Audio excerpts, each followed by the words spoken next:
boleh mungkin beraktivitas meskipun dengan protokol kesehatan yang relatif lebih ketat dibandingkan masa sebelumnya.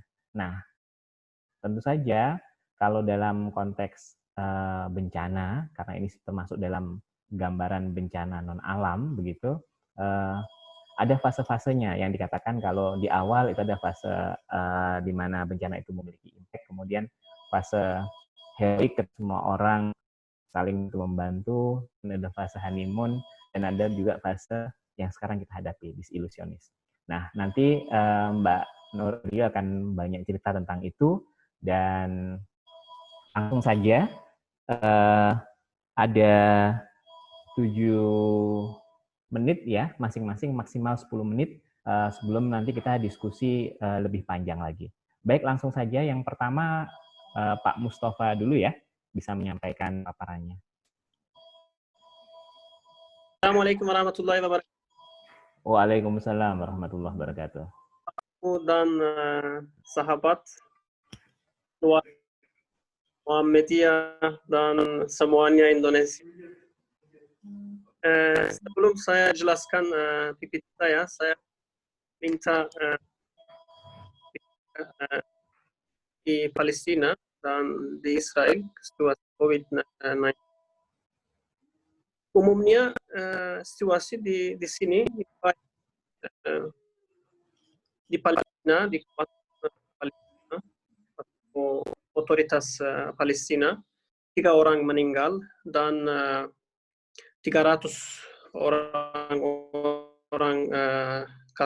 kasusnya 300 orang, dan kawasan Israel 300 orang meninggal dan 1700 orang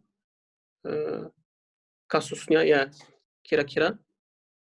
Jadi umumnya COVID-19 otoritas Israel dan otoritas Palestina umumnya baik, tidak ada masalah. Tetapi Masjid Al-Aqsa 72 hari sudah tutup. Jadi sampai Idul Fitri sudah tutup. Satu minggu yang lalu sudah mulai lagi. Jadi sekarang buka. Kita boleh masuk Masjid Al-Aqsa. Tapi 72 hari tutup ya. Dari Maret sampai Idul Fitri sudah tutup Masjid Al-Aqsa untuk ibadah, untuk masuk di sana. Tapi tempo Rataban juga sudah tutup kira-kira 3 minggu. Tapi sekarang saya mau mulai PPT saya, peneliti saya. Boleh buka PPT.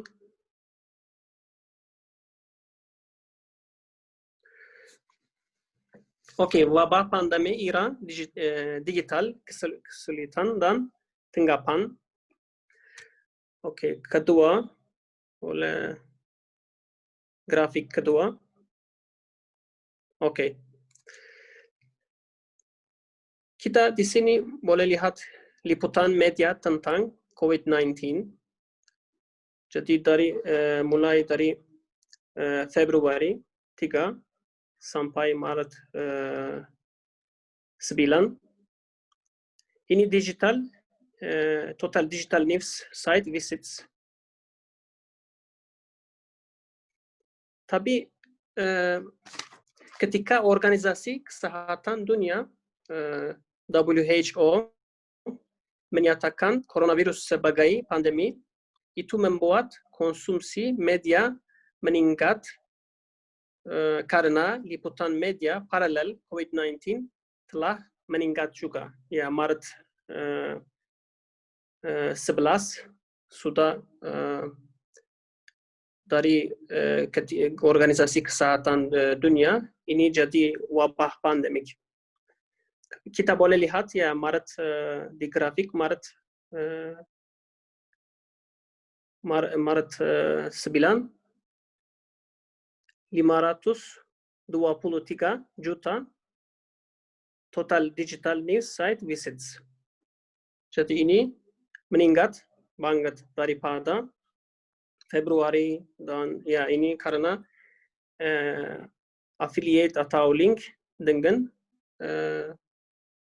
dari WHO, Organisasi Kesehatan Dunia. Oke, kita boleh lihat sekarang PPT 3. Ya. Mengapa kualitas jurnalistik itu penting di tengah pandemi COVID-19? Karena sekarang kita ambil semuanya informasi dari digital news atau media coverage lebih daripada dari TV, karena sekarang banyak orang-orang punya Facebook, Twitter, dan Instagram, dan beberapa sosial media accounts. Jadi kualitas jurnalistik itu penting di tengah pandemi COVID-19 atau COVID-19.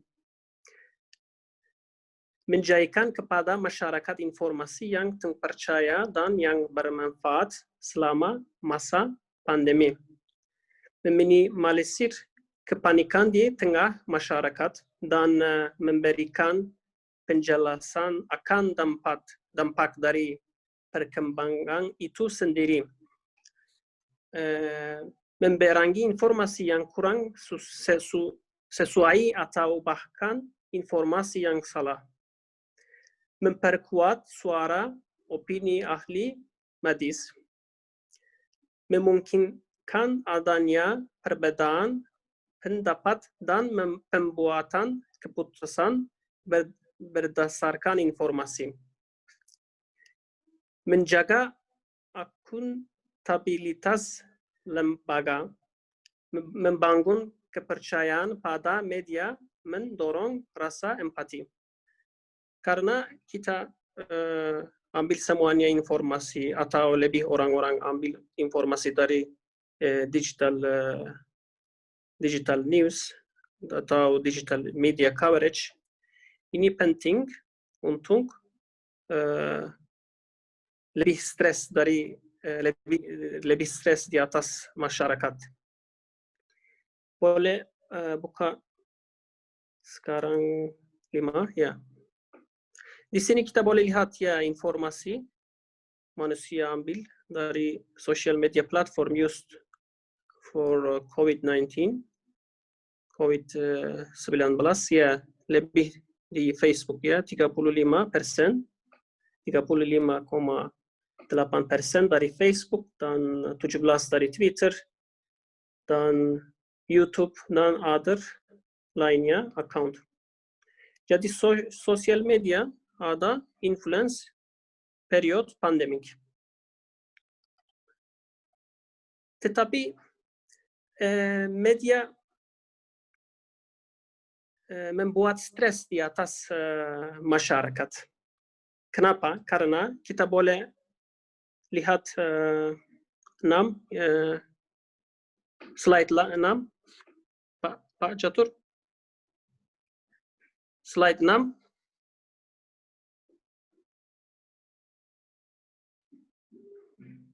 Boleh buka slide 6? Ya, oke. Kita boleh lihat di sini contohnya AIDS infected orang-orang. Di sini banyak orang-orang dari AIDS affected, tapi di media kita tidak lihat, dan lebih orang-orang meninggal dari AIDS daripada COVID-19, dan ada banyak orang meninggal juga dari malaria, tapi di media coverage kita tidak lihat. Tapi COVID-19 kasus ini 7 million dan meninggal 403,756 dan 98% is mild. Jadi orang-orang stres dari COVID-19 daripada dari AIDS. Jadi ini the media influence membuat stres ini. Jadi kita lihat selalu di social media, umumnya di media COVID-19, ini membuat stres di dalam masyarakat. Jadi ada banyak kasus di AIDS juga. Jadi lebih orang meninggal di AIDS daripada COVID-19. Oke, kita boleh lihat di sini ada foto yang saya suka. Ya, 7. Boleh buka slide 7, Pak Catur.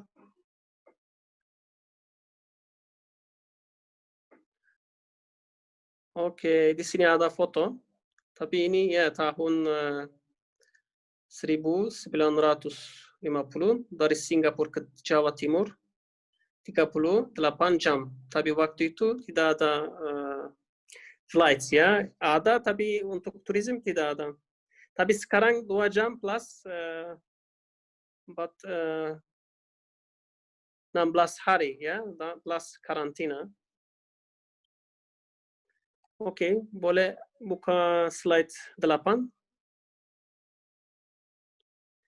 Oke, kenapa COVID-19 penyebaran?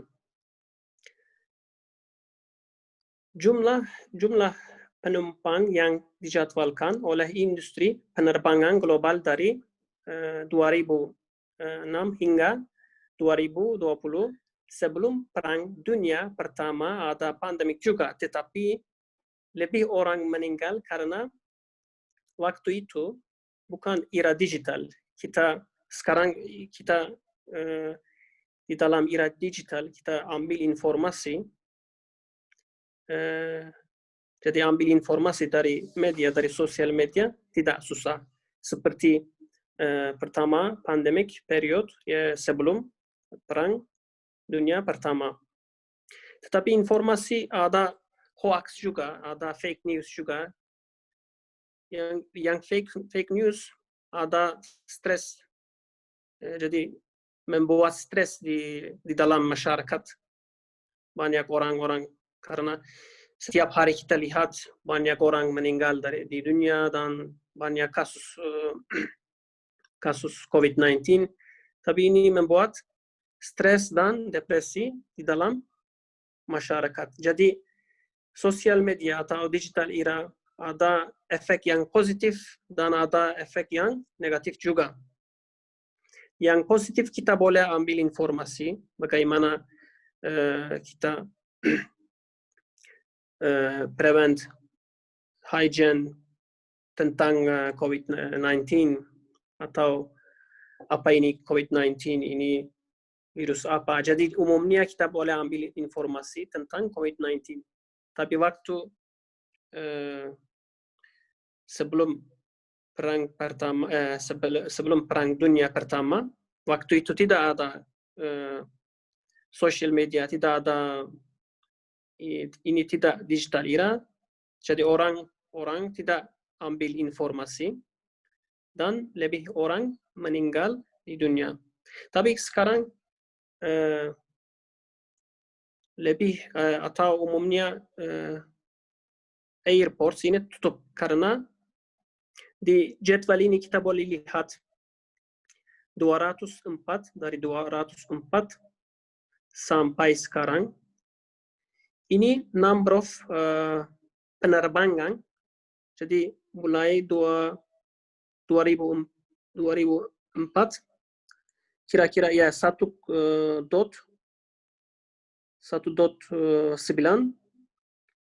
juta orang atau penerbangan. Tapi ini meningkat ya, sampai sekarang ini meningkat. Jadi tahun 2005 2.1 dan sampai sekarang kita lihat ya 4.723.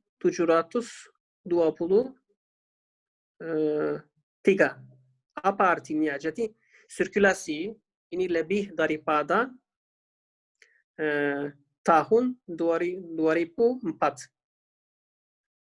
Jadi COVID-19 boleh spreading lebih baik, lebih faster daripada tahun 204. Oke, boleh buka PPT ya. COVID-19 meningkat stres dan depresi.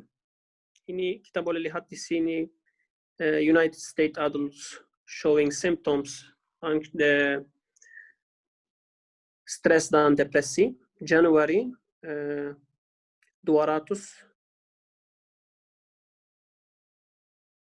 Jadi di sini lebih ya, symptoms of anxious disorders. Di sini Januari, Jun 8,2%, dan Mei 2020 ini 28,2. Jadi ada stres dan depresi ini meningkat karena ini periode COVID-19. Tapi umumnya di dunia periode COVID-19, stres dan depresi ini meningkat umumnya.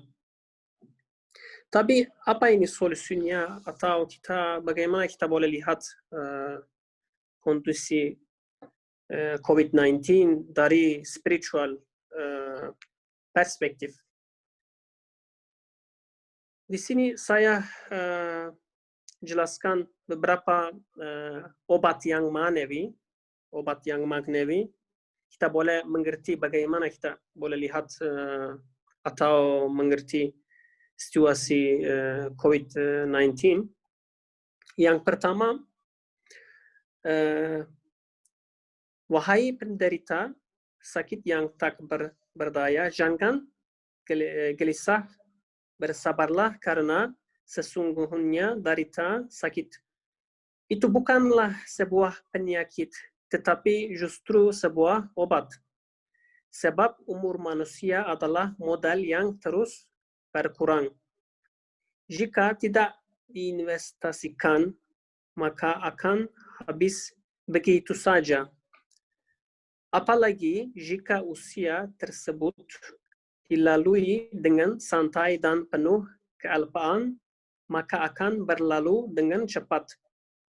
Dengan demikian, penyakit dapat menghasilkan keuntungan yang besar bagi modal hidup tersebut dan tidak mengizinkan usia berlalu begitu saja dengan cepat.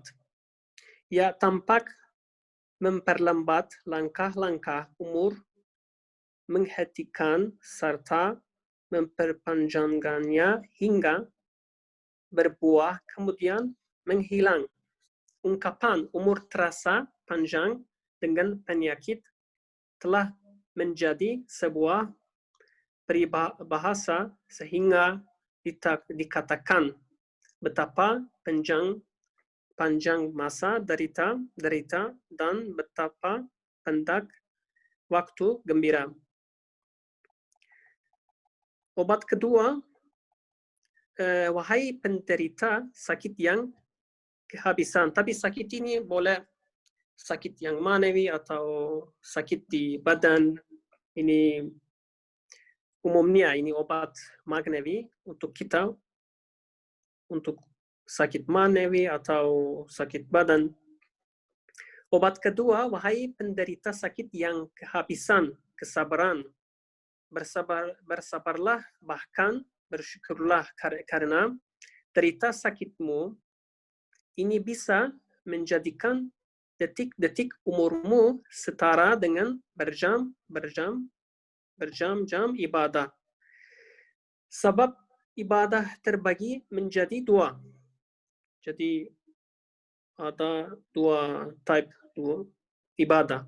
Pertama, ibadah aktif atau ijabiyah, ibadah ijabiyah atau yang aktif. Contohnya salat, doa, ini seperti ibadah aktif. Kedua, ibadah pasif, ini atau ibadah salbiyah, di mana penderita sakit bersimpuh menyerahkan diri kepada Sang Pencipta yang Maha Penyayang sembari mohon perlindungan dan bersujud padanya. Hal itu didasari dengan perasaan ketidakberdayaannya di hadapan penyakit dan musibah tersebut, sehingga ia mendapatkan ibadah maknawi yang tulus dan bersih dari segala bentuk riya. Tetapi terdapat sejumlah riwayat sahih yang menyatakan bahwa umur yang dilalui dengan derita sakit dianggap sebagai ibadah bagi orang mukmin dengan syarat tidak mengeluh dan putus asa. Bahkan telah dikonfirmasikan oleh berbagai riwayat yang sahih dan kasyaf yang benar bahwa 1 menit derita mereka yang bersyukur dan bersabar setara dengan 1 jam ibadah. Dan 1 menit dari derita bagi Ahlullah Al-Kamilun setara dengan ibadah 1 hari penuh. Oleh karena itu, wahai saudaraku, janganlah mengeluhkan penyakit yang menjadikan derita 1 menit setara dan 1000 menit sekaligus memberikan umur yang panjang kepadamu, namun bersyukurlah atasnya. Jadi umumnya kita harus bersyukur semuanya situasi. Jadi sekarang kita boleh lihat ada banyak konspirasi, ini virus dari Amerika atau dari China. Untuk kita tidak tahu. Jadi kita lihat dari window magnevi. Obat ketiga, wahai penderita sakit yang obat kita. Manusia datang ke dunia ini tidak untuk bersenang-senang, ya. Ini kita tidak tinggal di paradise. Ini bukan paradise, ya, di dunia. Jadi kita datang di sini ke dunia ini tidak untuk bersenang-senang. Hal tersebut dibuktikan dengan perginya semua yang telah datang bermuda menjadi tua dan keberadaan semua orang dalam pusaran perpisahan. Sementara engkau menyaksikan manusia sebagai ciptaan paling sempurna, paling mulai dan paling lengkap, bahkan manusia sebagai tuan atau pemimpin seluruh makhluk hidup akhirnya menjalani hidup dan susah dan penuh derita sembari menjatuhkan diri ke dalam tingkatan yang lebih hingga dari binatang karena memikirkan kesenangan yang telah berlalu dan musibah yang akan datang. Ada waktu, ya, Pak Catur? Ada waktu, oke. Oke, ini obat ketiga. Saya jelaskan juga obat ketiga, insyaAllah. Wahai penderita sakit yang selalu mengeluh, ketahuilah bahwa engkau tidak berhak mengeluh, tetapi justru engkau wajib bersyukur dan bersabar. Karena jiwa dan ragamu bukanlah milikmu, bukan engkau yang menciptakannya. Engkau juga tidak membelinya dari pabrik atau perusahaan manapun. Jadi jiwa aku atau jiwa kita atau jiwa kami bukan milik kami, ya. Dengan demikian, ia milik pihak lain. Sang pemiliknya dapat berbuat sesuai kehendaknya dalam kerajaannya sebagaimana yang tertera dalam kalimat ke-20 ya, yang khusus membahas tentang takdir ya. Sekarang saya mau obat keempat dan finish insyaallah ya. Pak Mustafa, oke, waktunya sudah Ya, habis. oke. Ya, nanti kita bisa lanjutkan di tanya jawab. Mungkin sebelum kita akhiri di sesi penjelasan ada kata-kata yang mungkin untuk menutup presentasinya. Oke. Sudah di presentasi sudah ya. Oke, Saya baik. lagi dan kita sudah ya. Baik. Baik. Ada lagi yang mau di... Oke. Nanti kita akan lanjutkan di tanya jawab Pak Mustafa terkait dengan penjelasan-penjelasan lain terkait dengan terapi-terapi spiritual yang sudah digambarkan tadi oleh Pak Mustafa. Bagaimana kita tahu bahwa salah satu poin penting bahwa kondisi spiritual adalah terkait dengan penguatan nilai-nilai yang senantiasa diberikan. Salah satunya terkait dengan syukur, kemudian terkait dengan bahwa tidak ada satupun yang kebetulan, kemudian tidak terkait juga dengan bahwa bahkan diri kita sekalipun itu bukan milik kita, tapi milik Sang Pencipta. Sehingga kita punya paradigma yang membuat kita mungkin bisa lebih menerima kondisi ini dibandingkan ketika kita melihat seolah-olah semuanya ini milik kita dan kemudian akhirnya kita menjadi orang-orang yang mungkin susah untuk kemudian melihat itu sebagai bagian yang kita syukuri. Demikian, terima kasih Pak Mustafa untuk presentasinya. Nanti kita akan tanya jawab lebih dalam di tanya jawab setelah Dr. Nuriyu melakukan presentasi. Demikian Pak Mustafa. Terima kasih. Oke ya, kita lanjutkan ke Dr. Nova. Baik, Pak Mustafa ini adalah seorang peneliti yang menguasai 7 bahasa ya. Benar ya? Ya, oke ya. Salah satunya adalah bahasa Indonesia. Baik, langsung saja kita akan menuju ke Dr. Novarianti Yusuf, Dr. Nuriyu. Kami persilahkan untuk bisa memulai presentasinya. Oke, Dr. Catur, saya atur slide sendiri, tidak apa-apa ya? Oke, baik. Oke, saya yang share. Ini sudah masuk ya? Sudah. Oke. Baik, Assalamualaikum warahmatullahi wabarakatuh. Salam sejahtera. Waalaikumsalam warahmatullahi wabarakatuh. Pertama-tama saya mengucapkan terima kasih kepada Dr. Catur yang menghubungi saya. Ini teman sejawat dokter jiwa juga kok. Ya, Dr. Catur. Iya, junior banget dok, junior banget. Oh iya, malu iya. Ya. Jadi memang dalam fase COVID ini saya mungkin dalam 2,5 bulan itu sudah harus menghadapi situasi seperti ini semakin meningkat. Jadi mungkin kalau seminggu sekali cuma 2 kali begitu berbicara di IG Live atau Zoom atau Google Meet atau Skype atau podcast, khusus sekarang nih terjadi eskalasi. Itu bisa 7 kali seminggu ada request berbicara tentang masalah kesehatan jiwa dan dalam konteks COVID ini. Jadi saya juga harus menjaga stamina nih, Dr. Catur. Siap dok. Iya. Jadi memahami begitu apa yang dirasakan tidak nyaman oleh masyarakat. Oke. Dokter bisa di slide show kan dok, biar lebih besar.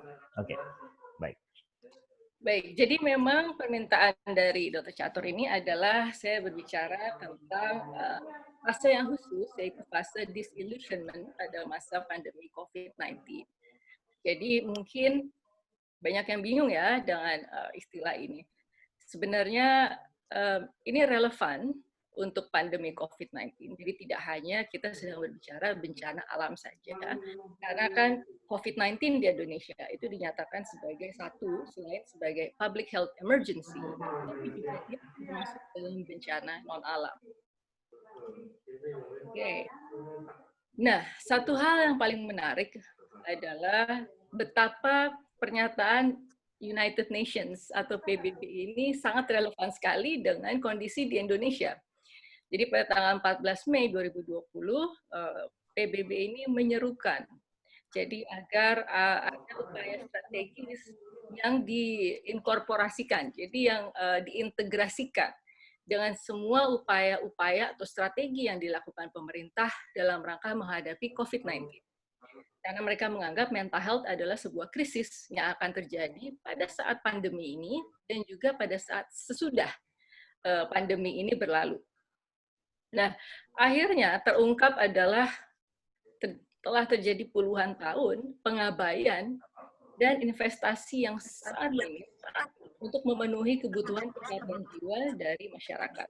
Kalau di Indonesia itu sudah pasti, kita di Komisi 9 sudah merasakan langsung dulu minimnya anggaran kesehatan jiwa. Jadi waktu itu sempat ada peningkatan dari 9 miliar per tahun untuk Direktorat Bina Kesehatan Jiwa di Kementerian Kesehatan. Jangan kita kawal, ada Undang-Undang Kesehatan Jiwa, dan yang kedua, anggarannya meningkat dari 9 miliar menjadi 45 miliar. Itu pun sekarang turun lagi katanya, karena tidak ada lagi dokter jiwa yang mengawal di Komisi 9. Nah, kemudian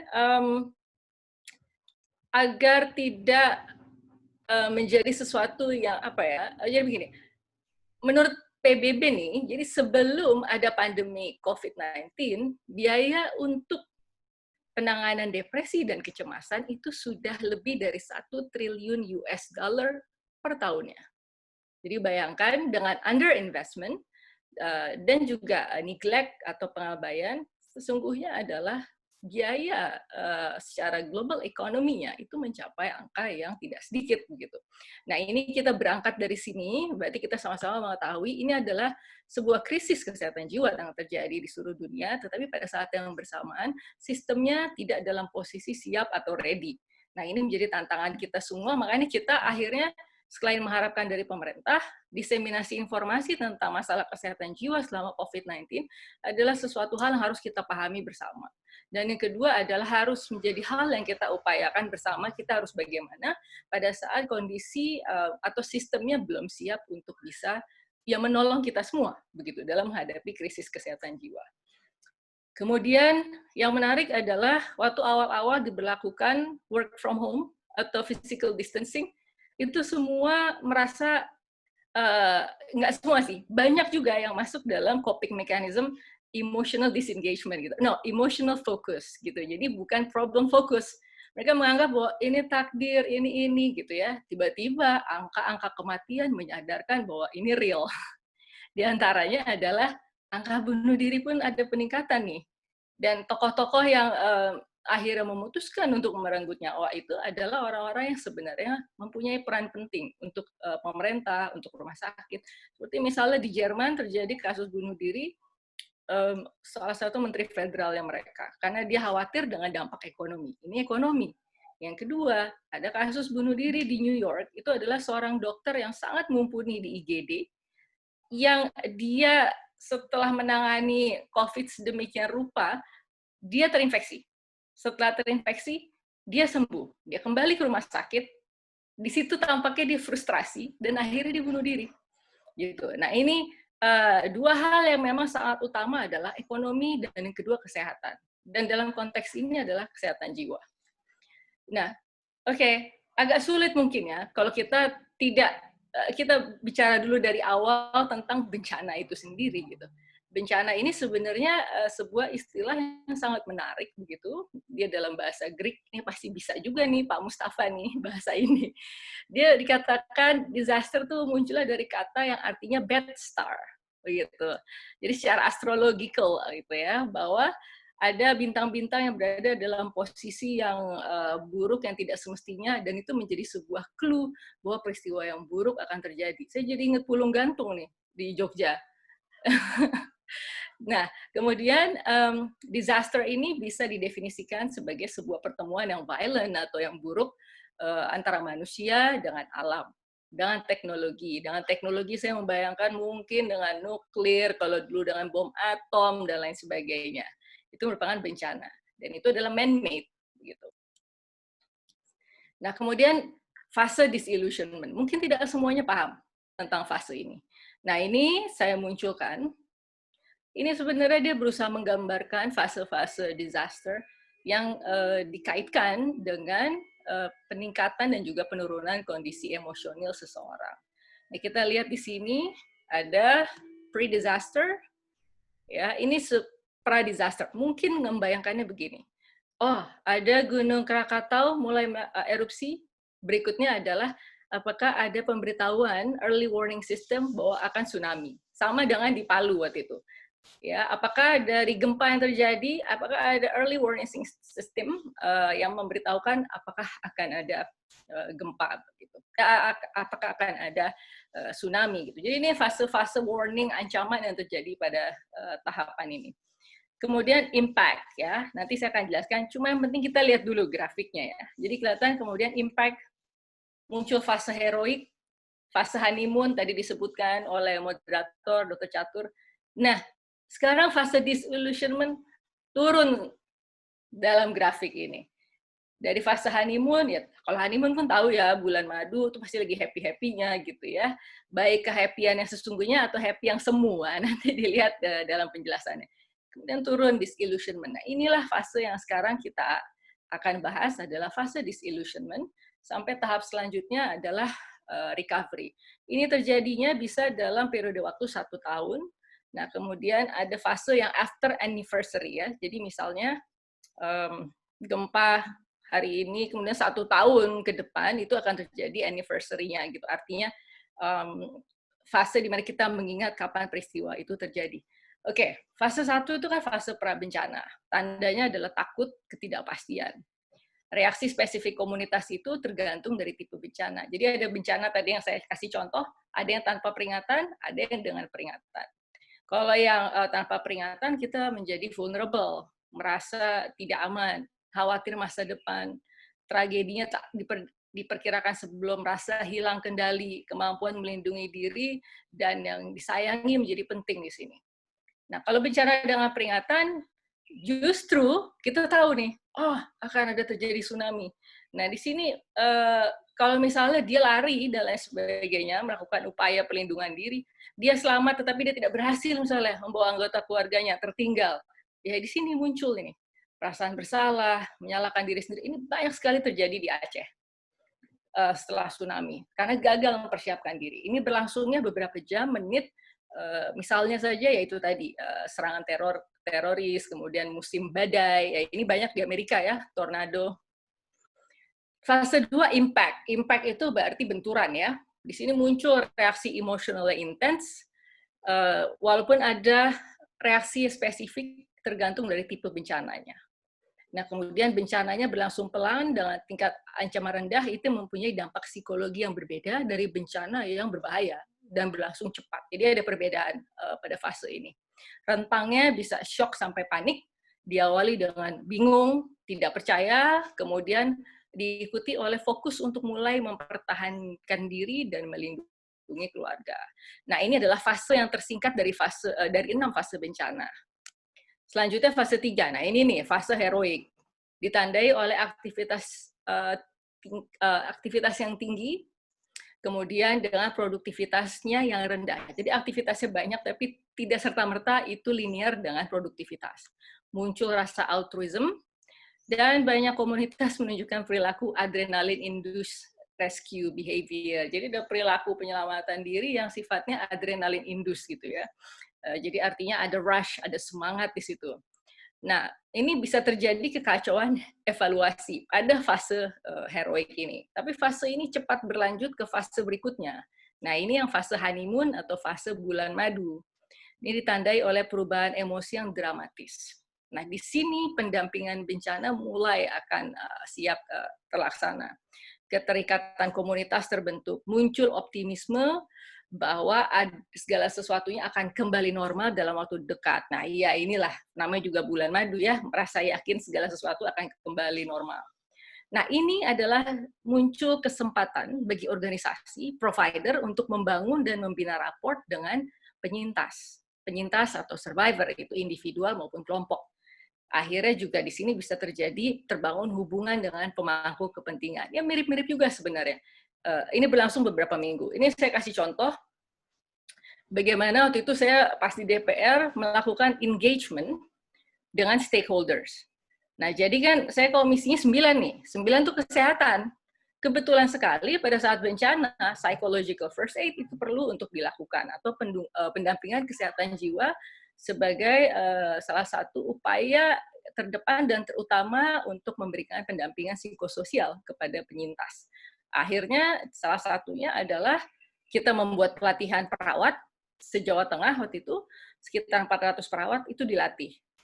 Dengan BNPB bekerja sama dengan Kementerian Kesehatan. Sebagai fasilitatornya adalah saya dari Komisi 9.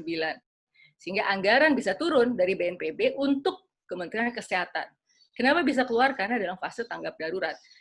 Akhirnya saya bikin juga mobile mental health service ini untuk berangkat ke sekolah-sekolah waktu erupsi Kelut.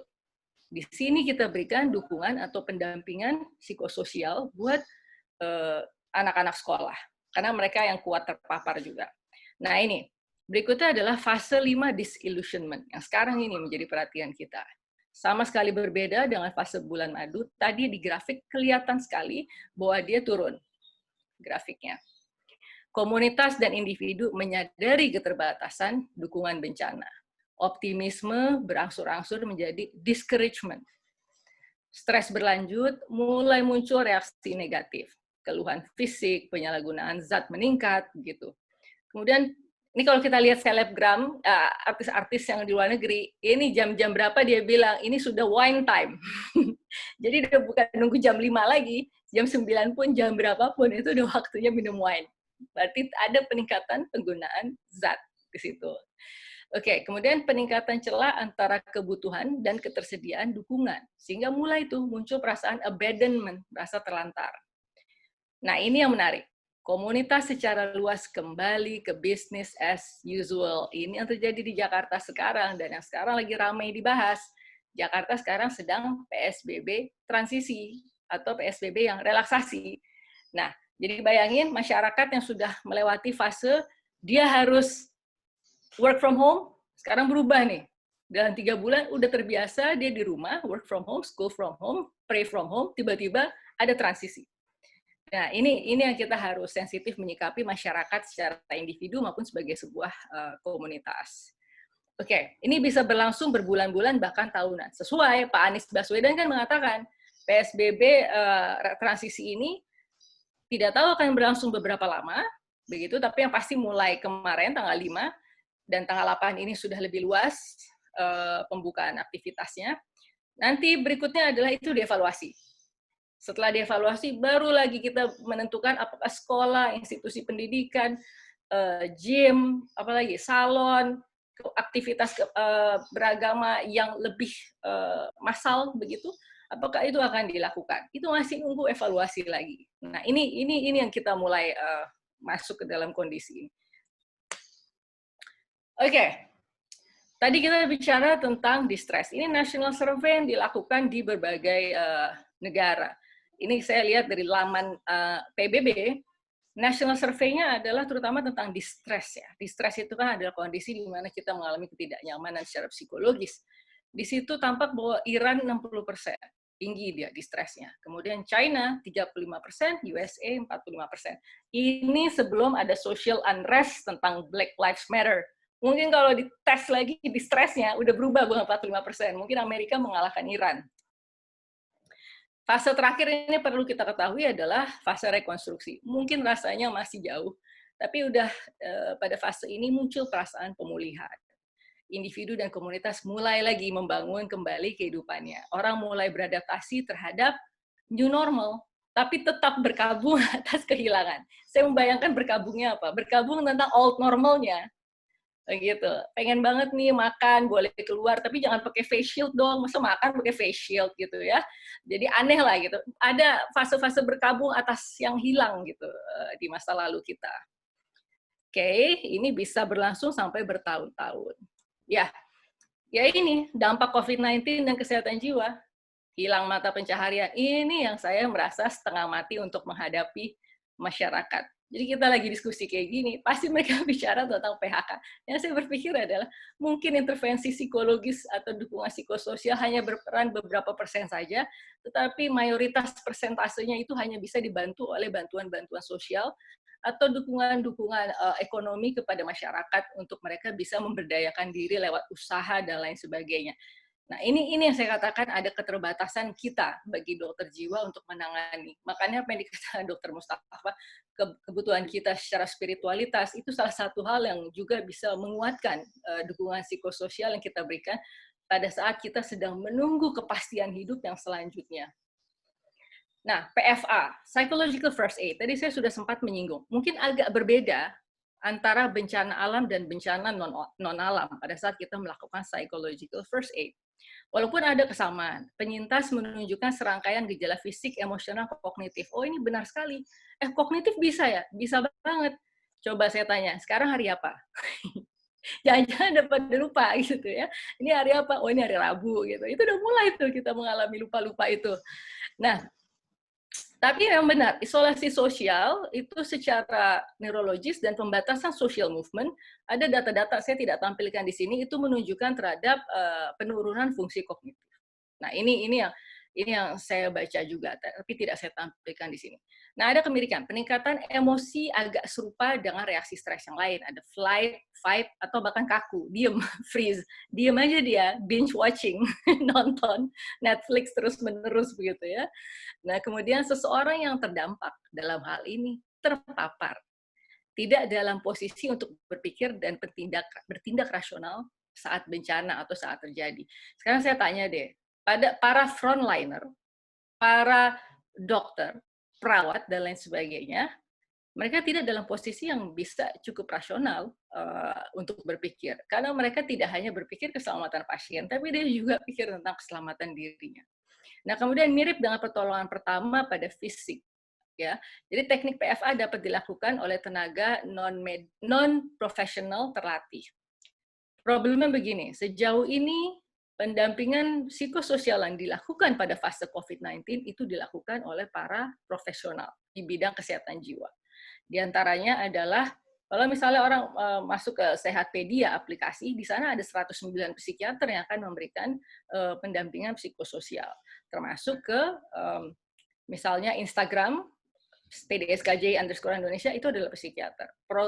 Program sejiwa yang dilakukan oleh HIMSI dengan KSP, Kantor Staf Presiden, itu pendampingannya adalah para psikolog, begitu, terutama psikolog klinis. Jadi artinya pendampingan dilakukan oleh tenaga profesional. Oke, apa sih yang dievaluasi dalam PFA? Nah, ini PFA agak beda ya dengan bencana alam, karena ini bencana non-alam. Yang dievaluasi adalah bahaya terhadap diri sendiri dan orang lain. Yang menarik berita akhir-akhir ini, 2 hari terakhir adalah adanya pasien yang kabur dari rumah sakit, gitu ya. Itu sampai heboh begitu.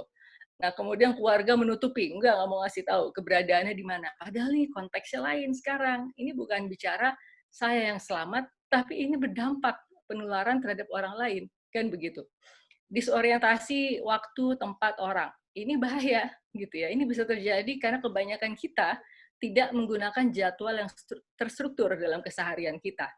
Karena menganggap ini unprecedented, unpredictable, nggak tahu kapan selesainya, future saya kayak apa. Nah, ini akhirnya terjadi disorientasi yang kita biarkan berlanjut. Evaluasinya sama dengan PFA, ada kematian anggota keluarga misalnya. Ya, akibat COVID-19, atau minimal orang yang kita kenal, teman yang kita kenal, atau tokoh yang kita kagumi. Gitu. Dia bisa mengalami COVID-19. Ancaman langsung akibat bencana. Resiko terpapar, terutama frontliners atau health workers, coba berapa banyak sekarang yang di pasar, sekarang yang lagi ramai yang di pasar nih, yang terpapar COVID-19 dan terkonfirmasi.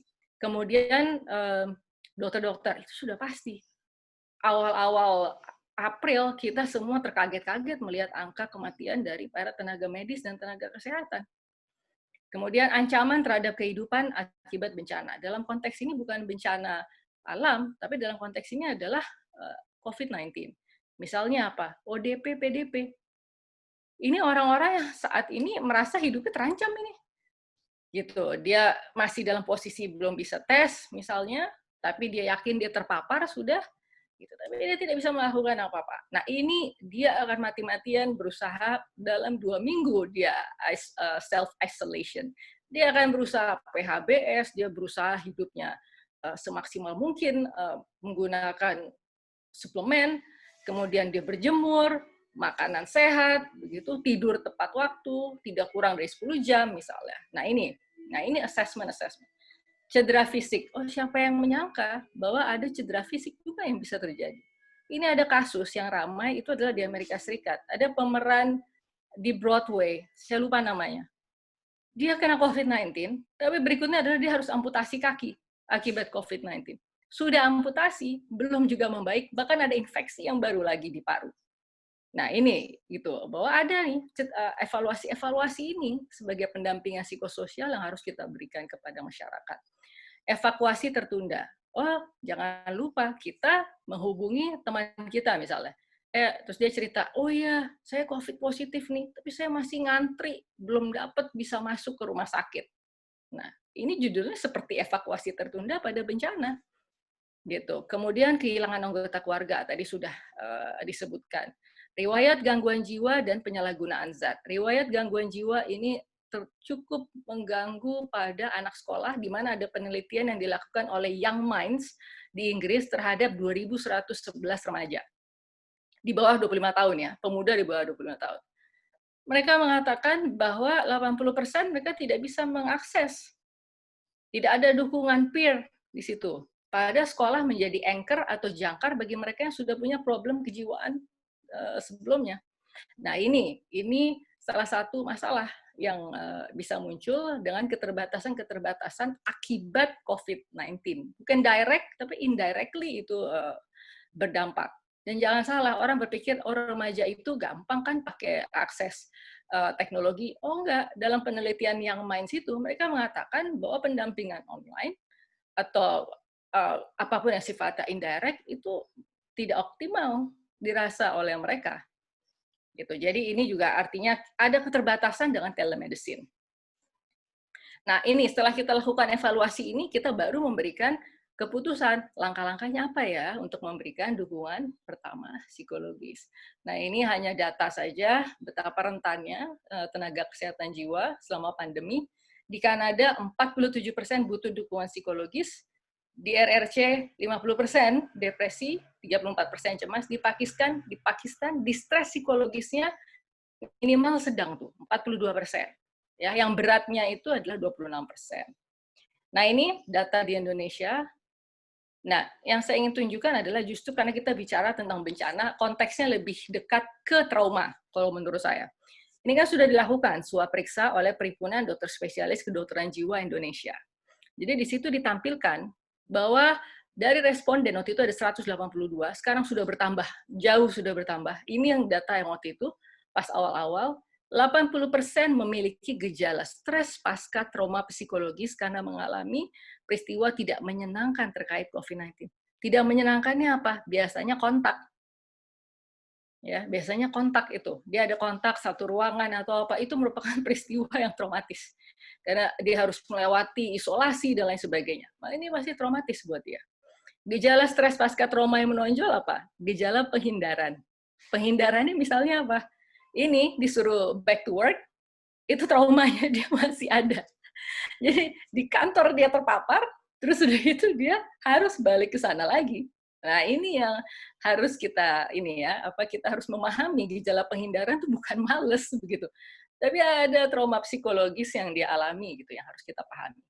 Jadi bayangkan yang mengikuti swab periksa di website Perhimpunan Dokter Jiwa Indonesia itu ada 2.364 orang yang melakukan swab periksa. Dan akhirnya tampak tuh yang tidak ada masalah psikologis itu hanya 31%. Yang punya masalah psikologis 69%. Gitu. Oke, ini mungkin terakhir gitu. Pendekatan kita agak berat. Jadi misalnya gini, saya kasih contoh, saya tanya kepada teman-teman yang menerima direct message di Instagram. Saya tanya, kalian masih nggak menjawab direct message Instagram? Begitu. Mereka bilang, saya termasuk orang yang bersalah kayaknya. Karena setiap kali saya muncul dimanapun, saya selalu promosi. Kalau butuh konsultasi, butuh dukungan psikologis, silakan ke pdskji_Indonesia di Instagram. Akhirnya mereka overload. Sekarang semua diserahkan ke aplikasi Sehatpedia. Tinggal download aja aplikasi Sehatpedia. Di situ terakhir saya lihat psikiaternya ada 109 orang psikiater yang siap untuk memberikan pendampingan psikososial. Dan akhirnya saya jadi berpikir, tadinya pendekatan yang secara individual, ini ternyata sulit sekali. Kita harus memikirkan sebuah approach terhadap community. Gitu. Jadi ada pergeseran nih dalam menghadapi COVID-19 yang awalnya individual, tapi ternyata begitu banyak, begitu masif, rasanya sekarang harus masuk ke pendekatan yang sifatnya komunitas, gitu, untuk pencegahan, preventive medicine, gitu. Jadi pendekatannya mungkin yang cuma relief centered, post disaster management menjadi sesuatu yang multidimensional, holistic, integrated community approach. Nah, itu Pak Mustafa ahlinya. Oke, ini tadi contoh ya pendampingan psikososial yang sudah diberikan, tetapi menjadi luar biasa banyak sekali yang membutuhkan dukungan psikososial. Nah, ini terakhir, ini rasanya ini slide terakhir. Saya baca di Twitter ya, dari British Psychological Society. Ini dalam konteks kita menyikapi ya PSBB transisi. Jadi menurut British Psychological Society, 4 Juni 2020, jadi mereka menghimbau bagi para manajer harus fokus pada well-being dan bukan produktivitas saat ini. Nah ini kendala ya. Jadi pernyataan ini cocok sekali untuk merefleksikan dampak PSBB transisi di Indonesia. Kalau saya melihatnya dua hal ya, kalimat ini ada dua hal. Apakah kebijakan yang berlaku saat ini bisa mengindahkan himbauan-himbauan berbagai organisasi profesi yang lebih fokus kepada manusia? Gitu. Yang kedua, apakah bisa dunia ini bisa bertahan tanpa produktivitas manusia? Nah begitu. Ini semua akan kolaps secara ekonomi. Lantas mau menganut apa? Semua mau jadi sosialis, semua ditanggung oleh negara. Nah ini diskusinya lain lagi nih. Muhammadiyah bisa melakukan diskusi yang lain tentang kapitalisme, sosialisme dalam menghadapi dampak pandemi COVID-19. Itu saya rasa menarik sekali. Kita harus mulai berpikir ke sana. Nah, kemudian ini yang menjadi masalah lagi adalah prinsip umum dari PSBB transisi di DKI Jakarta adalah bahwa siapa yang sehat boleh beraktivitas di luar, bagi yang sakit tidak boleh. Pertanyaan saya adalah, siapa yang menyatakan sakit? Telemedicine tidak bisa kan? Berangkat ke fasilitas pelayanan kesehatan tidak berani. Nah, ini yang saya katakan, kita nggak bisa lah, orang yang sedang sakit kita paksakan, nanti kena lagi dampaknya ke psikologis. Nah, makanya Korsel, Korea Selatan, setelah 53 hari dia relaksasi PSBB-nya, dia mengalami lonjakan kasus tertinggi untuk kasus harian. Sejak akhirnya, dia tutup lagi, dia lockdown lagi 2 minggu, sampai 14 Juni nanti, dan pertanyaan dia adalah, ya, diantaranya adalah himbauan dia agar perusahaan bisa lebih fleksibel. Nah ini juga kita tidak mau, kitanya kan juga nggak mau salah. Kita telemedicine, kita mengeluarkan surat, sedangkan apakah itu boleh atau tidak boleh begitu. Nah ini saya rasa juga dikuatkan oleh data WHO. Ada penelitian mereka untuk masalah hepatitis viral. Di sana mereka meneliti 4 negara, Nigeria, Amerika Serikat, saya lupa, India, satu lagi saya lupa. Bahwa salah satu aspek yang tertinggi hambatan layanan hepatitis viral itu adalah karena orang tidak mau berangkat ke Fasiankes. Nah ini, jadi kendala menurut saya ya, gitu. Ini bisa menjadi stresor yang lain lagi. Nah, ini adalah ya refleksi kita bersama ya. It may never go away, dan vaksin mungkin masih lama 2021. Itu pun kalau tidak virusnya bandel. Jangan-jangan lagi dibuat vaksin untuk yang strain apa, tiba-tiba dia mutasi lagi. Pusing lagi kan para saintis. Nah, kemudian apakah vaksin ini akan tersedia untuk di seluruh dunia, terlepas dari low and middle income country. Sampai sekarang ada gerakan yang bilang begini, ya udah deh negara maju lebih mahal dong bayar vaksinnya, yang LMIC, low and middle income country, bayarnya lebih murah gitu. Karena apa? Kita kan global health community, nggak bisa dong kamu cuma hidup, kamu yang lebih berhasil melindungi diri. Kalau di sekitar kamu semua masih kuat infeksi COVID-19, emang mau ngapain? Mau di dalam negeri aja, nggak bisa kemana-mana juga, ya kan? This is a global health community gitu. Jadi apapun yang individu lakukan berdampak kepada komunitas, komunitas kepada negara, negara kepada global. Nah ini, saya rasa saat ini adalah saya sih menghimbau bagi kita semua untuk berhati-hati. Tetap prinsipnya pertama adalah well-being, well-being, keselamatan, keamanan. Sorry to say, produktivitas itu bisa menjadi nomor 2. Karena apa? Karena kita harus benar-benar be kind to ourselves. Kalau kita produktif untuk satu hal kecil aja dalam satu hari, aduh itu kita sudah harus merespek diri kita. Ada orang yang cuma bisa terkapar aja seharian di kamar. Dan itu bisa terjadi up and down yang semacam itu. Makanya saya tekankan adalah kalau bisa produktif sedikit aja, itu sudah kita apresiasi diri kita. Dan yang kedua adalah new normal itu sebenarnya kalau menurut saya adalah perilaku yang adaptif. Jadi apa yang sudah kita jalankan selama 3 bulan ini, kita teruskan, hanya saja tidak di dalam rumah. Keluar rumah pun kita terapkan. Repot banget. Begitu. Tapi jangan lupa, prinsipnya adalah keselamatan. Gitu. Jadi ya terpaksa memang harus kita lakukan. Gitu. Nah, tentunya kita harus waspada, kita wait and see, kira-kira seminggu lagi lah kita lihat setelah, ini kan kemarin 8 Juni ya, untuk pelaksanaan, setelah 5 Juni, 8 Juni pelaksanaan PSBB fase transisi, ya nanti kita lihat apakah dalam 7 hari ada lonjakan kasus harian, karena kan itu sudah harusnya udah masuk ke dalam fase inkubasi kan, 2-14 hari, nanti kita waspada, kita lihat dalam 2 minggu ke depan, apakah ada lonjakan kasus akibat PSBB transisi ini. Saya rasa demikian. Baik. Ini kalau untuk saya, Dr. Catur. Siap, Dok. Persilakan. Terima kasih banyak. Assalamualaikum warahmatullahi wabarakatuh. Waalaikumsalam warahmatullahi wabarakatuh. Terima kasih Dr. Novarianti Yusuf. Materinya sangat luar biasa ya, dan membuka wawasan kita. Saya tertarik sekali dengan pergeseran pendekatan, mulai yang awalnya kita pendekatan ke individu, mestinya kita mulai lagi berpikir soal pendekatan ke arah komunitas yang lebih besar ya, karena permasalahannya tidak sederhana yang kita lihat. Baik, kawan-kawan sekalian, tiba saatnya kita untuk berdiskusi. Jika ada hal-hal yang masih belum dipahami atau mungkin ada hal-hal yang masih kurang jelas, bisa ditanyakan. Silakan kalau misalnya ada yang mau bertanya kepada Dr. Novarianti Yusuf maupun kepada Pak Mustafa Seljuk ya. Mungkin ada beberapa hal mungkin nanti yang kurang bisa dipahami mungkin ya oleh Pak Mustafa, nanti saya coba akan bantu untuk mentranslasikannya. Baik, ini ada pertanyaan dari Dilo. Saya Dilo, mahasiswa profesi psikologi klinis yang saat ini, bentar, oke.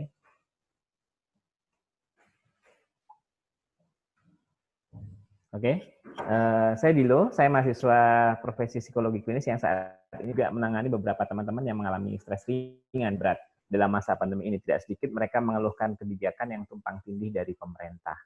Saya kesulitan dalam melakukan pendampingan apabila keluhan dari sebagian orang terkait kebijakan pemerintah maksudnya ya. Bagaimana pandangan dokter-dokter dan bagaimana persiapan new normal yang saat ini sebetulnya Indonesia belum siap untuk new normal? Pendampingan apa yang baiknya saya lakukan kepada beberapa individu. Terima kasih. Baik, sebelum ke Dr. Nova, mungkin kalau di Palestina bagaimana kondisinya Pak Mustafa? Apakah sudah mulai ada pelonggaran lockdown? Mulai dibuka atau masih harus tetap di rumah?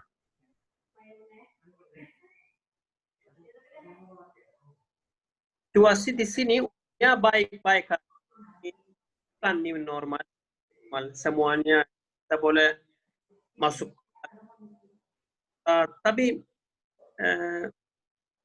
masker kita tidak harus pakai masker keluar, ini tidak perlu, harus.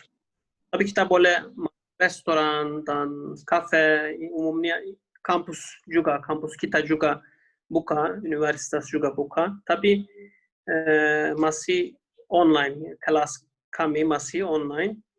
Jadi umumnya di Palestina dan Israel umumnya baik, tidak ada masalah. Sekarang saya lihat di informasi dari Israel, otoritas Israel ini ketiga negara yang baik. Jadi pandemik COVID-19. Tetapi otoritas Palestina juga, karena otoritas Palestina di dalam otoritas Israel. Jadi umumnya di sini COVID-19 pandemi ini baik umumnya. Ya, 3 orang meninggal dari kawasan Muslim di dalam otoritas Palestina, 3 orang aja. Di dalam otoritas Israel 300 orang meninggal. Baik. Dan preventasi, insya Allah mereka mau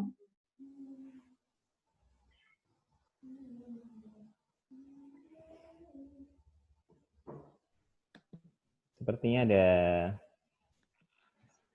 Oke. Pak Mustafa? ya. Oke. Baik, berarti Ya. sebenarnya kalau kebijakan pemerintah sekarang sudah mulai pelonggaran ya kalau di sana?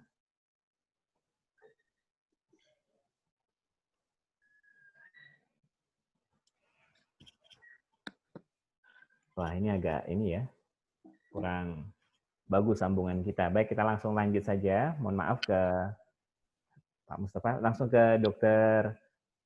Nurio. Dok, seperti pertanyaan dari Mas, tadi siapa ya? Mas Dilo ya? Oke. Lagi? Muncul. Muncul ya? Halo, Bang Mustafa. Maaf Pak Mustafa, suaranya agak terputus-putus. Oh, oke, hilang lagi ya. Baik, saya tutup dulu Pak Mustafa. Kita lanjut ke mood pun ini saya kesusahan ya. Oke. Baik, kita lanjut ke Dr. Nova. Dok, ya. Pertanyaannya Mas Mas Dilo tadi dok, bahwa seringkali, Pak Mustafa lepas ya. Sepertinya ada sinyal yang kurang bagus, mohon untuk tim. Oke. Di-invite lagi. Di-invite lagi.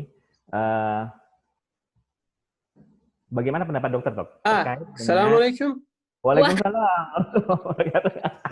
Bikin Halo. aja, Pak. Ya. Terlepas ya, Pak Mustafa. Di mana Pak Mustafa? Oke. Ya. Mungkin Mossad cek. Oh, oke. Ngeri juga ya Mossad cek ya. Ya. Oke, umumnya ya di sini baik-baik aja ya. Alhamdulillah di sini tidak ada masalah ya. Oke. Tapi perbatasan masih tutup ya, jadi turis nggak boleh masuk. Jadi orang-orang dari keluar negeri nggak boleh masuk ke sini ya. Ini masih tutup ya. Mungkin mereka mau mulai dari Juni 15, tapi beberapa negara, contohnya Yunani, orang Yunani boleh masuk, dan dari Cyprus boleh. Jadi beberapa orang negeri boleh masuk ke Israel. Baik, terima kasih Pak Mustafa. Kita lanjut ke Dokter Nova. Ya. Dok, pertanyaannya Mas Dilo dok, bagaimana kalau misalnya gangguan psikiatri yang muncul itu terkait dengan kebijakan? Bagaimana respon kita sebagai seorang tenaga ahli yang terkait dengan masalah psikologis? Bagaimana dokter? Ini terjadi tidak hanya setelah regulasi PSBB transisi. Sebenarnya kita kan psikiater juga sempat terkendala lewat regulasi telemedicine, di mana memberikan obat-obat psikotropika itu tidak sepenuhnya berupa lampu hijau ya dalam regulasi yang dikeluarkan Kementerian Kesehatan. Padahal saat ini yang terjadi pada masyarakat, data semua mendukung baik di Indonesia maupun dari berbagai negara tampak adanya kecemasan. Yang artinya kalau dalam kondisi yang memang memenuhi indikasi bisa sekali diberikan obat-obat misalnya benzodiazepin begitu untuk selain untuk gejala klinisnya tentu untuk meringankan distres yang dialami oleh masyarakat begitu. Nah, ya ini sih kalau dokter jiwa bisa menyikapinya dengan kita berkoordinasi dengan tempat di mana kita berpraktek begitu atau kita menjalankan telemedicine dan di sana kita hanya mengisi medical record, kita tulis semua keluhannya, kemudian kita tulis peresepannya, koordinasi berikutnya adalah dilakukan oleh pihak tempat kita berpraktek yang berwenang dan berkoordinasi dengan keluarga pasien sehingga di sana ada sistem yang jelas yang artinya bukan telemedicine lepas begitu tetapi sebuah telemedicine yang berafiliasi dengan fasilitas pelayanan kesehatan begitu. Nah, saya rasa begini, itu yang tadi saya katakan adalah mungkin pendekatannya tidak bisa lagi individual tetapi harus lebih holistik terhadap masyarakat secara komunitas begitu. Karena begini, tadi kan saya sudah sempat menyinggung apa yang dikatakan oleh British Psychological Society. Mereka mengatakan bahwa harus lebih mementingkan well-being, artinya kesehatan, keamanan, kenyamanan, keselamatan dari individu daripada terfokus kepada produktivitas. Jadi artinya produktivitas itu ya tetap diharapkan muncul, tetapi tentunya akan ada keterbatasan dengan berbagai stresor psikososial dan stresor eksternal utama, yaitu virus COVID-19 itu sendiri. Nah, saya rasa begini, saya selalu menyarankan kalau saya ada berkesempatan berbicara seperti ini, agar masyarakat jangan terfokus kepada polemik yang terjadi, tapi fokus saja pada pengumuman-pengumuman yang dilakukan dan saran-saran positif yang sebenarnya juga diberikan oleh pemerintah. Dan dengan kita berprinsip bahwa yang utama adalah keselamatan, maka kita akan fokus apa yang harus kita lakukan untuk masalah keselamatan. Dan kemudian para pengelola perusahaan, manajer, dan lain sebagainya, mereka juga harus bijak untuk bisa menerapkan kebijakan yang fleksibel. Yang mana itu mengindahkan prinsip PSBB transisi. Kalau kita sakit, kita nggak usah masuk. Gitu. Dan jangan lagi kita dipusingkan dengan polemik dari mana kita dapat surat sakit. Nah, itu harus ada kebijakan dari pihak yang lebih rendah dari pemerintah, yaitu adalah pihak tempat manajemen tempat kita bekerja. Nah, ini saya rasa butuh kearifan, butuh kebijakan, bijaksanaan dari pihak-pihak yang merupakan stakeholders atau pemangku kepentingan, begitu. Nah, kalau dalam pendekatan secara psikologis ke masyarakat atau kepada individu-individu, tentunya adalah selain kita memberikan pendampingan psikologis awal, tentunya kita juga harus menumbuhkan sebuah bagaimana secara kognisi dia bisa exercise tentang kondisi yang dihadapi saat ini. Karena dia harus dilatih sedemikian rupa bahwa adaptasi yang dilakukan itu sangat perlu, karena kemungkinan untuk kita kembali ke old normal itu akan menjadi sesuatu yang sangat sulit dibayangkan. Ibaratnya kalau kita dalam terowongan, itu kok terowongannya belum ada cahayanya yang kelihatan begitu. Jadi memang kita ini sebagai tenaga-tenaga profesional di bidang kesehatan jiwa itu harus memfokuskan diri pada upaya mempersiapkan manusia-manusia Indonesia ini agar kuat beradaptasi menghadapi kondisi seperti sekarang. Ya terserahlah mau disebut new normal juga boleh, begitu. Saya rasa begitu sih, Dr. Catur. Baik dok. Saya rasa cukup menjawab ya, Mas Dilo. Ini ada pertanyaan kedua tentang dari Dr. Indria dari Puskesmas Ciwaru. Saya mau bertanya tentang keberadaan new normal ini. Sekarang ini yang sudah dapat kita lihat di jalan-jalan, banyak orang yang sudah dengan bebasnya tidak memakai masker misalnya, terus kemudian berinteraksi juga tanpa physical distancing. Apakah ini artinya kecemasan masyarakat kita sudah berkurang? Atau malah artinya mereka sudah bebas cemas gitu, jadi mereka malah lebih sehat gitu. Atau malah ada sebenarnya indikasi tertentu terkait dengan kesehatan jiwa gitu. Mungkin kalau kita tanya dulu ke Mas Mustafa, Pak Mustafa ya, Pak Mustafa, tadi Bapak cerita tentang di Israel ya maupun di Palestina tentang bagaimana masyarakat di sana sampai saat ini memang rata-rata sudah tidak menggunakan lagi masker ya untuk kegiatan sehari-hari. Terkait dengan protokol kesehatan, apakah juga tidak dilakukan atau bagaimana?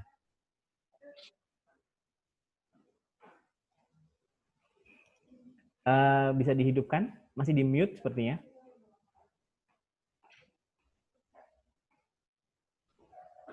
Di sini ya. Oke. Jadi COVID-19 masker perlu, tapi 2 minggu yang lalu sudah. Jadi sekarang kita boleh keluar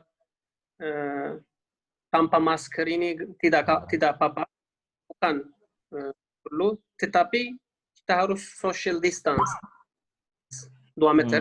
Kalau masuk ke masjid atau Masjid Al-Aqsa, contohnya Jumat, Masjid Al-Aqsa, dengan 2 meter social distance. Jadi orang Yahudi contohnya mau masuk. Apakah itu dipatuhi oleh mereka? Ya, ini juga social distance. Harus ya social distance. Jadi ini perlu. Tapi masker perlu ya di sini. Tapi umumnya teknologi ya, umumnya hospital, jadi rumah sakit dan umumnya di sini ini teknologinya ini tinggi ya, tidak seperti Indonesia atau seperti negara lain. Ini tinggi di sini teknologi rumah sakit, semuanya mereka punya ya. Baik, baik. Terima kasih Pak Mustafa. Oke. Kita lanjut ke Mbak Nuril. Ya. Gimana Mbak pendapatnya tentang apakah memang kecemasan masyarakat sudah mulai berkurang atau ada gejala sesuatu terkait dengan kesehatan jiwa masyarakat kita? Nah, ini menarik. Jadi pada saat mulai diumumkan ya, hari Kamis, seingat saya tanggal 4 Mei, itu mulai diumumkan oleh Pak Anies Baswedan, karena yang sedang PSBB transisi clear itu kan adalah DKI ya, tidak bermaksud mengeksklusi daerah lain kalau ada partisipan dari daerah lain. Yeah. Jadi waktu itu kebetulan sekali muncul pada tanggal 4 itu juga hasil survei dari akademisi Nanyang Technological University. Nah, namanya Prof. Zulfikar Amir nih. Nah, dia menunjukkan bahwa warga DKI Jakarta belum siap memasuki fase normal baru. Nah, apa yang dilakukan dalam melakukan penelitian ini, apa yang dinilai begitu. Nah, jadi kalau menurut Prof. Zulfikar ini, warga DKI merasa cukup memiliki informasi, pengetahuan, wawasan, modal sosial, serta kecenderungan kuat untuk berhati-hati agar tidak terpapar virus corona atau COVID-19. Nah, tetapi warga DKI tetap belum merasa siap untuk memasuki fase normal baru. Jadi dia menggunakan penilaian secara Likert ya. Jadi ada tingkatan 1 sampai 5, artinya angka 1 itu menunjukkan bahaya nih untuk keluar begitu. Angka 5 artinya siap dia menghadapi new normal. Ternyata angkanya adalah 3,5, jadi mengarah ke angka 4 begitu. Jadi menuju tadi kebalik, berarti menuju mereka tidak siap gitu ya. Jadi masih melihat ada sinyal bahaya untuk mereka keluar. Nah, ini kalau angka ini valid begitu, ya saya yakin valid lah ya kalau Nanyang Technological University. Cuma kalau memang seperti itu, berarti mereka akan bertindak di luar keinginan, kemauan, dan kesiapan mereka. Nah, jadi saya merasa mereka ini masih ada sequel ketidaknyamanan selama 3 bulan beradaptasi dengan kehidupan yang sama sekali berbeda dengan kehidupan dia sebelum physical distancing. Kemudian tiba-tiba dia harus berubah lagi, begitu. Nah, ada potensi-potensi gangguan yang bisa muncul kalau memang ada stresor yang jelas. Nah, biasanya kalau ada yang stresor jelas, itu tadi bisa PTSD ya kan, post traumatic stress disorder itu bisa. Karena tadi dilakukan juga penelitian swab periksa untuk melihat kemungkinan ada trauma psikologis gitu. Kemudian yang kedua bisa terjadi gangguan penyesuaian gitu. Nah, gangguan penyesuaian ini kan terjadinya baru muncul setelah 3 bulan ya. Setelah 3 bulan dia terpapar begitu oleh kondisi tersebut. Nah, ini baru 3 bulan nih kebetulan nih sekarang setelah physical distancing. Nah, kita lihat nih apakah akan berkembang gejala-gejala gangguan penyesuaian yang bisa muncul pada masyarakat. Cuma memang agak unik ini masalahnya begitu karena terbolak-balikan. Jadi COVID-19 ini mendekonstruksi segalanya. Begitu, mendekonstruksi pemahaman apa yang bermakna dalam hidup, pemahaman tentang apa profesi yang penting di dalam hidup ini. Mungkin kemarin itu bisa dikatakan setara peran dokter, perawat, dengan supir truk yang mengangkat logistik, kasir, semua yang bekerja di supermarket. Itu semua hidup untuk kemaslahatan hidup manusia. Jadi kalau misalnya dulu kita mengagungkan, saya mau jadi profesi ini gitu. Ini bisa berubah nih karena ini. Jadi artinya ada dekonstruksi yang juga terjadi di dalam masyarakat gitu tentang makna hidup, tentang kesuksesan, tentang tujuan hidup kita ke depan begitu. Jadi saya rasa selain dengan kemungkinan kondisi psikologis yang terganggu, juga ada perenungan-perenungan yang menuntut kita saat ini untuk lebih bisa merumuskan, memformulasikan makna hidup kita ke depan dan bagaimana kita bisa memberikan pelayanan yang esensial terhadap diri kita, komunitas, dan dunia global. Karena saya ingat sebuah ungkapan gitu yang mengatakan kita saat ini berada dalam sebuah inescapable mutuality. Sebuah kesamaan yang kita tidak bisa keluar dari itu. Dan kemudian kita terhubung oleh sebuah benang yang bernama takdir. Dan takdir itu adalah si COVID-19 ini. Gitu. Jadi ya itulah. Jadi apa yang dilakukan individu akan berpengaruh ke komunitas, akan berpengaruh ke negara, akan berpengaruh kepada dunia global. Jadi segitu kita terhubungnya saat ini. Jadi ya kita harus sama-sama merenungi masalah ini sih rasanya.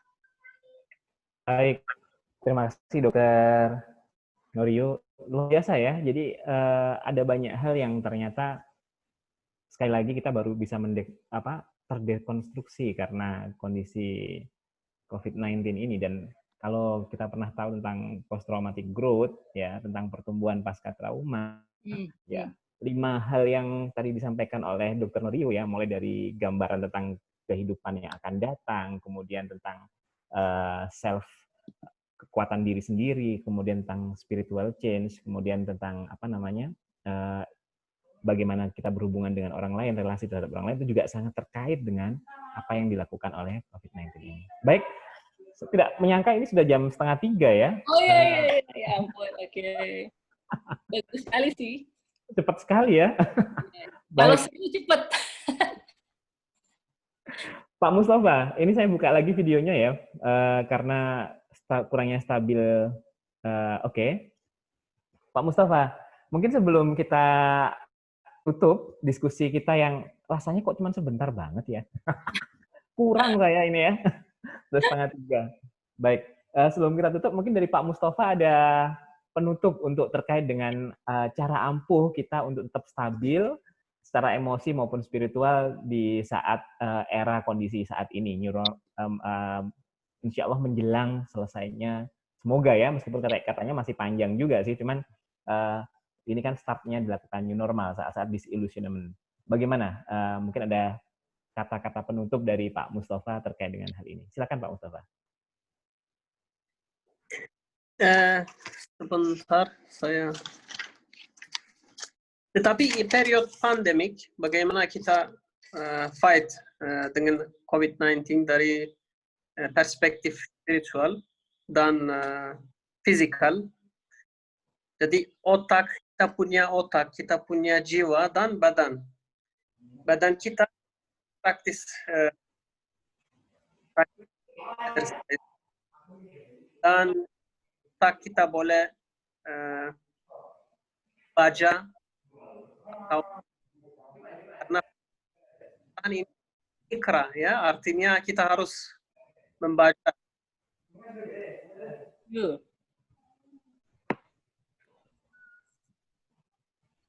Halo? Halo, silakan. Kami sengaja tutup videonya agar memudahkan hubungan ininya agar tetap stabil, Pak Mustafa. Silakan dilanjutkan. Jadi kita manusia, kita punya otak dan jiwa dan badan. Jadi badan kita boleh exercise di dalam rumah kita. Exercise jiwa kami, kita boleh membaca atau Bible dari orang Kristen atau orang Hindu atau meditasi. Jadi jiwa kami juga perlu makanan, ya. Dan kita punya otak atau kepala, kita boleh exercise, membaca buku. Tapi bagi kami,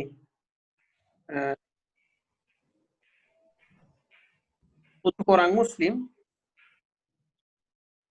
kita sabar karena saya jelaskan ada dua type ibadah. Yang satu pasif, jadi ada musibat, periode pas musibat kita boleh sabar, ini juga ibadah, ya, ada banyak manfaat.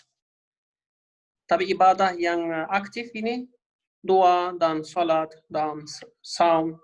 Jadi dari perspektif spiritual kita sabar, ya, sabar untuk semuanya hidup kita normalize lagi, ya. Tapi ya ini musibat yang umum. Kita di sini temperaturely, ya, in bahasa Inggris, ya, ada banyak kata-kata saya lupa. Pakai bahasa Inggris saja mungkin lebih aman. Baik, pakai bahasa saja. Oke.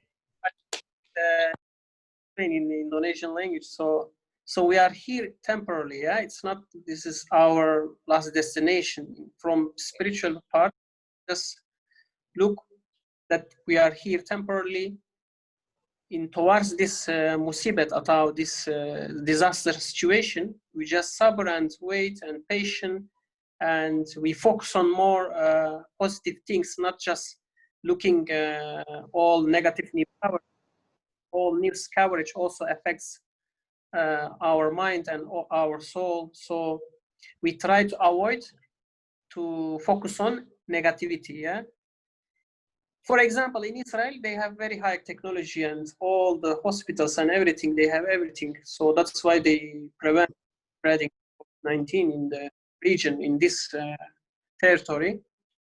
But yeah, they try to really slowly normalize the life, because anyway, this virus should spread in somehow, but gradually, not suddenly, because they are afraid if this virus suddenly spread in the country, then maybe they will not handle because the capacity of hospital. Actually, this is most of hospitals why they are afraid, because they are afraid they will not able to handle when a lot of patients want to come hospital. So gradually, I think it's okay to normalize life, but with social distancing, and yeah, it's more we take care of our hygienic.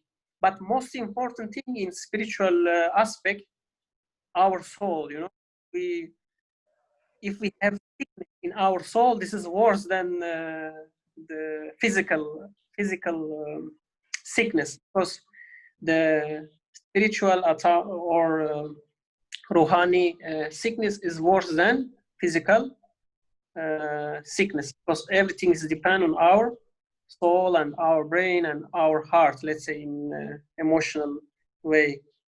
Of course, yeah, physical sickness or physical illness is also important. It's complete each other. So in order to prevent all this sickness, like spiritual, like physical, so we just focus on positive things, and we hope this will pass soon. So I had also a lot of plan actually to come to Indonesia and visit again. I really miss Indonesia, but now everything, all the plans, we cannot do it now. But we will be patient. What can we do? This is we are living in pandemic period.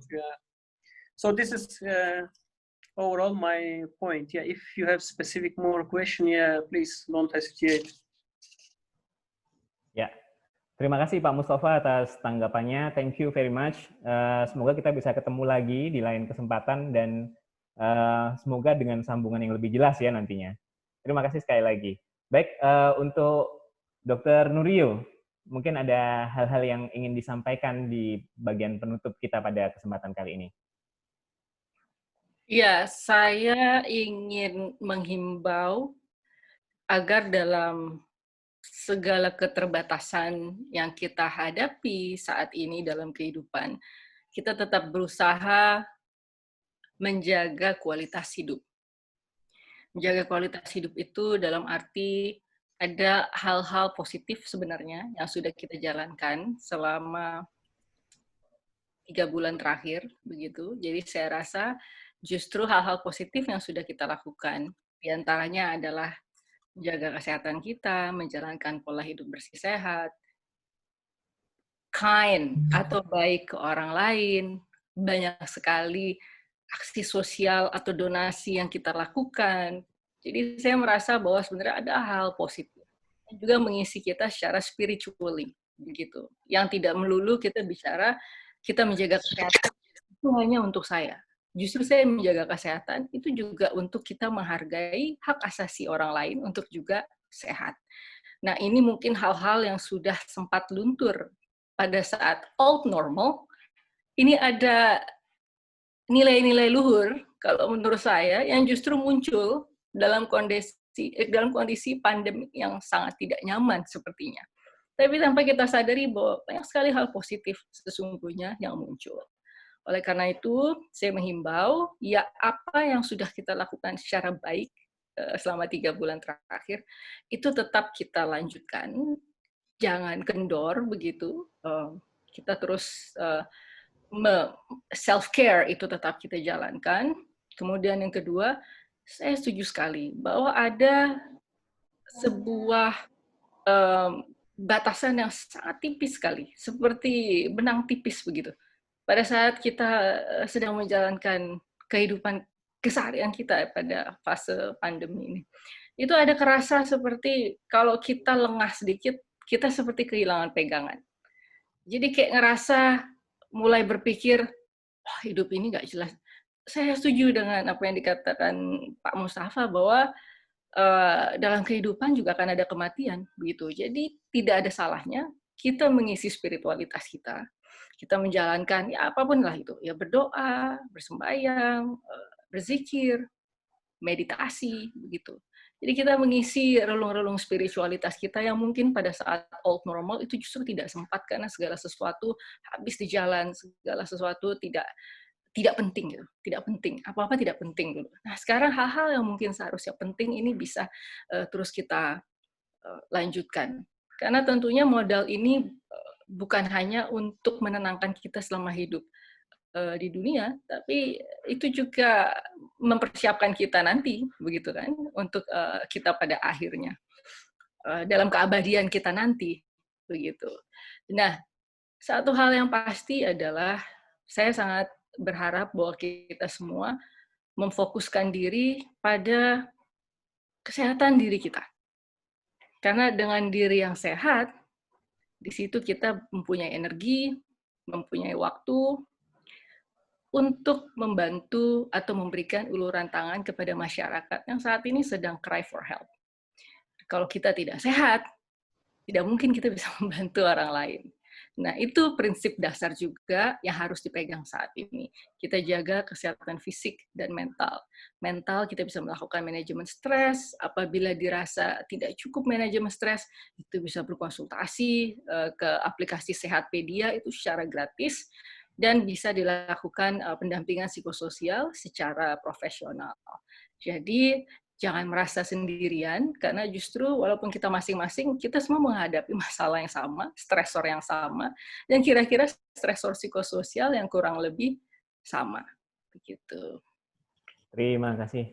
Luar biasa apa yang disampaikan oleh Dr. Norium dan Pak Mustafa. Semoga diskusi kita pada siang hari ini memiliki impact tersendiri buat kita semua dan bisa menjadi sebagai sebuah solusi semoga terhadap permasalahan yang kita hadapi di fase ini. Dan teman-teman sekalian, di Muhammadiyah kita juga punya lembaga dukungan psikososial yang di situ juga ada sekitar 60 orang psikolog dari seluruh Indonesia, dari perguruan tinggi Muhammadiyah yang siap dalam 24 jam menerima konsultasi. Sekali lagi seperti yang disampaikan oleh Dr. Norio, tidak ada satu orang pun di tempat ini, dimanapun itu yang sendirian. Kita ada, dan ada sebuah pameo ya yang mengatakan bahwa sekarang kan banyak ya yang di WhatsApp itu gambar kapal yang banyak, terus kemudian ada ombak gitu kan. Kita mungkin ada di kapal yang berbeda-beda, tapi kita sedang menghadapi badai yang sama. Baik, terima kasih atas semua atensi yang sudah diberikan pada siang hari ini. Saya mohon maaf karena memang waktu yang terbatas sehingga kita tidak bisa banyak lagi berdiskusi. Sebelum saya tutup, saya kembalikan lagi dulu ke Mbak Ratna.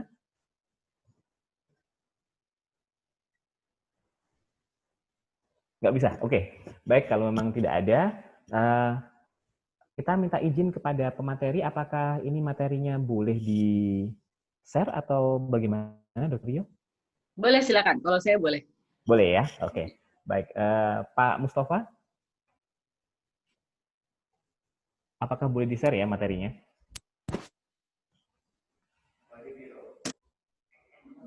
Oh, tidak jelas ya. Baik, teman-teman sekalian, sebelum kita akhiri, mohon untuk bisa membuka videonya semuanya. Kita akan foto bersama sebentar.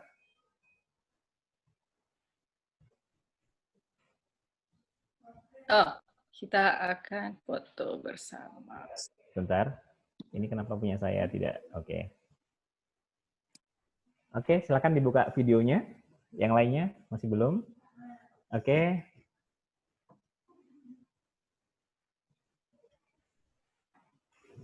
Oke. Bu Ihda Umam, Mas Tony, Mbak Lusita. Ya. Oh, sepertinya. Oke. Oh, ada Mbak Sita juga rupanya. Baik, sebelum kita akhiri, kita ucapkan terima kasih kepada Dr. Noriu dan kepada Pak Mustafa atas kesediaannya untuk bisa hadir dan bersama-sama kita pada kesempatan kali ini. Semoga lain kali kita bisa kembali lagi bertemu di kesempatan yang lain, dan semoga senantiasa dalam keadaan sehat dan kita bisa melewati pandemi ini dengan sekali lagi sehat dan bahagia. Dari saya sebagai moderator sekaligus akhirnya jadi pembawa acara ya, Mbak Ratna. Iya, ini suara saya nggak bisa nyampe ya? Nggak bisa nyampe ya, dokter? Sudah bisa. Oh, sudah bisa?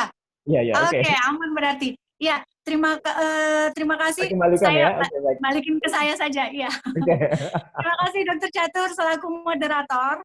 Terima kasih juga saya ucapkan kepada Dr. Noriu, Dr. Novarianti Yusuf, sudah bergabung hari ini dan meluangkan waktu. Kami tahu dokter sangat sibuk, tapi alhamdulillah hari ini bisa luang untuk kita. Gitu. 7 kali dalam seminggu ya dok, jaga stamina, jaga kesehatan dok. Iya. Oke. Terima kasih juga untuk Dr. Mustafa. Hari ini juga bisa bergabung dengan kita, luar biasa sekali, suatu kehormatan bagi kami dari Layanan Dukungan Psikososial MCTC PP Muhammadiyah untuk menerima tamu-tamu kehormatan hari ini. Semoga apa yang kita lakukan hari ini sebagai sebuah ikhtiar untuk bersama-sama mengajak tetap sehat jiwa bagi semua yang bergabung hari ini, dan semoga nanti ketika ini jadi sebuah rekaman itu juga akan menular untuk yang lainnya. beberapa Ya. tips yang sudah dibagikan tadi. Saya Ratna Yunita, saya koordinator layanan dukungan psikososial MCCC PP Muhammadiyah. Mohon maaf tadi di awal sempat ada trouble dengan suara, Dok. Jadi ini baru bisa bergabung. Jadi seperti diceritakan Dokter Catur, kami di MCCC PP Muhammadiyah ada layanan dukungan psikososial berupa konsultasi online. Bentuknya seperti sejiwa, tetapi kalau sejiwa kan diampu oleh para psikolog se-Indonesia. Kalau kami diampu oleh para psikolog yang ada di perguruan tinggi Muhammadiyah dan perguruan tinggi Aisyah se-Indonesia. Jadi ada 60 psikolog tadi, dan kemudian Hilang lagi. Oke, kasih ya. ya, Hilang lagi. oke. Oke. Ada lagi? Datang Ada, lagi, ada, Dok? ada. Datang Ada lagi. lagi. Oke. Ya, Baik, itu. ya, saya tutup saja supaya nanti nggak hilang lagi. Oke. Terima kasih banyak semua para audiens. Terima kasih. Mohon maaf tidak bisa menyapa satu persatu, mohon pamit, undur diri. Semua tim yang bertugas, terima kasih banyak. Saya tutup. Wassalamualaikum warahmatullahi wabarakatuh. Waalaikumsalam warahmatullahi wabarakatuh. Terima kasih banyak, Dr. Nurio.